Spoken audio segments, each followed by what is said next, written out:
Pick your party, the spending pledges are mounting.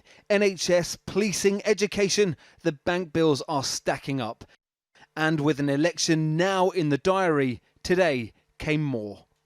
From the Tories, more confirmation than fresh announcement, an end to the freeze in benefits payments, a rise of 1.7% from April and an almost 4% rise in state pension. After nearly a decade, the inevitable end of austerity, or merely inevitable electioneering? Benefits are no longer frozen. How can we afford all this? Well, that was something that's already in the forecast that we have. Borrowing last year after the hard work that we've done means that it was at the lowest level for almost 20 years. But of course, our manifesto will be fully costed, reflecting the responsible economic management you would expect from the Conservative Party. You're spending money like water. You're no longer the party of fiscal responsibility, are you? No, that's absolutely not right. So just how much will all these spending announcements cost?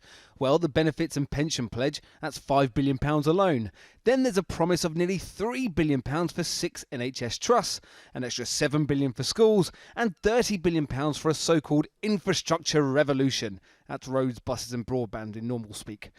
Not to be outdone on the giveaways, Labour have pledged £60 billion towards making homes greener, £6 billion for free personal care for pensioners, and a programme of renationalisation a leading business group said would cost almost £200 billion. Aren't the worst off now better off voting Tories, given they're going to raise benefits, and you want to spend the nation's money nationalising everything? The benefits, they're not addressing the key issues on benefits. That's the first thing, because they're not doing anything on major reform and universal credit. They're not pausing it and preventing it, inflicting more poverty on people. And the raises are all just repeats of what they've already promised. In terms of the way they're going to use tax cuts, most of that will go to the richest and highest earners, creating even more inequality. Same old Tories. Even before this election campaign began, the Conservatives seem to be matching Labour pound for pound on the giveaways, even possibly outspending them. The hope? Well, possibly depriving Labour of attack lines and focusing attention on the one policy where there is a clear difference between them: Brexit. And the Tories being able to argue that they're the party to deliver it. Now, that's a strategy that could work well were this a straight two-horse race. But it isn't. Here's one possibly leading the field, but out of the race. 7 times you've run to be an MP. Are you going to be running this time? No, I can't. I've got to support the party. I've got over 600 people standing all over the country. Boris Johnson would argue that you not standing now, you going around the country campaigning like this, is going to hand this election to Jeremy Corbyn. Of course. It's all back to party politics. Tory v Labour, forget Brexit. Let's just remember which tribe we are and what colour rosette we put on. I'm sorry, we 3.5 years ago voted for a big constitutional change. We deserve to get it.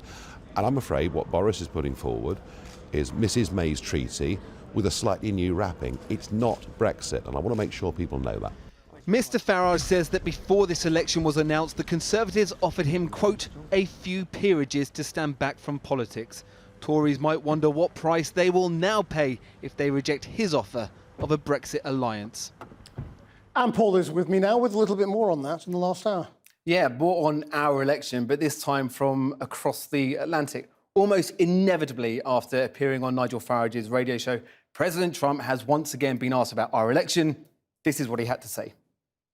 You side with Boris Johnson or Nigel Farage if you have to choose? I like them both. Look, I think Boris is the right man for the time. And what I'd like to see is for Nigel and Boris to come together. I think that's a possibility for us.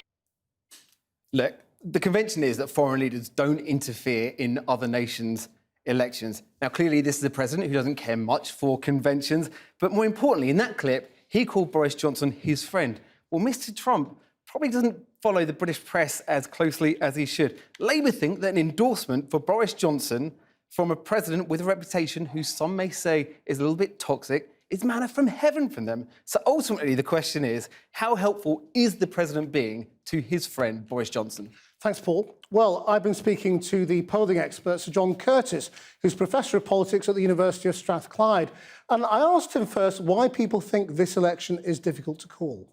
Well, I think people regard this election as difficult to call because at the end of the day, we do have 2 smaller parties who, although they are relatively small, are much bigger than they were in 2017, Liberal Democrats and the Brexit Party, and that certainly given that in 2017 we had an exceptional high level of support for Conservatives and Labour combined. If indeed that is going to unravel to some degree, that could have a crucial impact on the outcome. So, for example, the fact that the Conservatives are in the lead is actually not the result of the Conservatives having won votes from Labour with any particular degree of success in recent weeks and months. It's been the result of the fact that the Conservatives have squeezed the Brexit Party vote amongst Leave voters. Such indeed now that Boris Johnson is almost as popular as Theresa May was in 2017 amongst Leave voters. But equally, his lead also has rested on the fact that the Remain vote has been split between Labour and the Democrats in a way that it wasn't 2 years ago. And Mr Johnson needs that to remain the case. And what he'll worry about from the polls we've had today is that we've got the first signs that perhaps some of those Remain voters who've switched to the Democrats might go back to the Labour Party. And of course, the more that happens, the more difficult it is for the Conservatives to win. So is it correct then to suggest that a vote for the Brexit Party, if you're a leaver, a Labour leaver, for example, would actually probably let Jeremy Corbyn into power?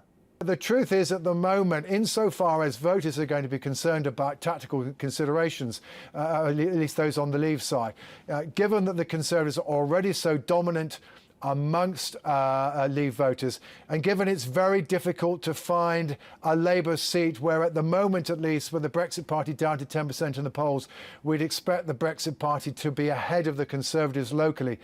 Certainly all the strategic incentives created by our electoral system are for Brexit Party voters and Leave supporters to be backing the Conservatives rather than the Brexit Party. So where does that leave Jeremy Corbyn? I mean, if he's trying to straddle both sides at the moment, is that doable? You know, I mean, can he win on that? Certainly so far. During the course of the year, Labour's evolving compromise position has not proved adept at either keeping Remain or keeping Leave voters on side. All we can say is that today's polling just provides the party with the first glimmer of hope that maybe its position beginning to improve in the polls, essentially on the back of something like a 3 to 4% swing amongst Remain voters from the Democrats to the Labour Party. But still, the Labour Party are not regaining any of the ground they've lost amongst Leave voters. That, of course, will simply, if that pattern were to continue, it would simply increase the incentives for the Labour Party to be more explicit in its appeal towards Remain voters rather than trying to also to take on Leave voters. And what can we say about the lessons from 2017 about how much the campaign matters? You know, did the campaign change opinion? Yeah, I mean, would you expect that to happen? Theresa May, in the end, proved not particularly adept or comfortable at campaigning. Mr Johnson, in contrast, at least, has made quite a reputation for himself as a campaigner. So maybe that's one reason, amongst a number, as to why Jeremy Corbyn may not find it so easy this time to eat away at the Conservative position in the way that he did in 2017. So I'm not going to ask you to make the prediction, but do you privately think you know what's going to happen?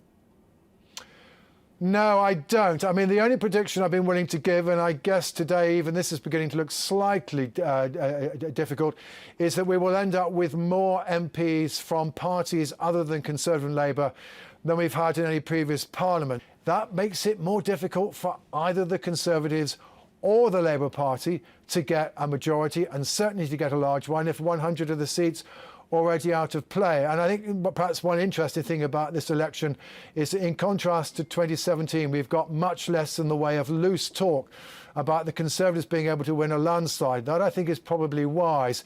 We have, after all, had 3 elections in a row where either we've had a hung parliament or only a small majority. Probably whatever in the end transpires, that probably is a signal that we should not be ignoring when thinking about what are the prospects for this election.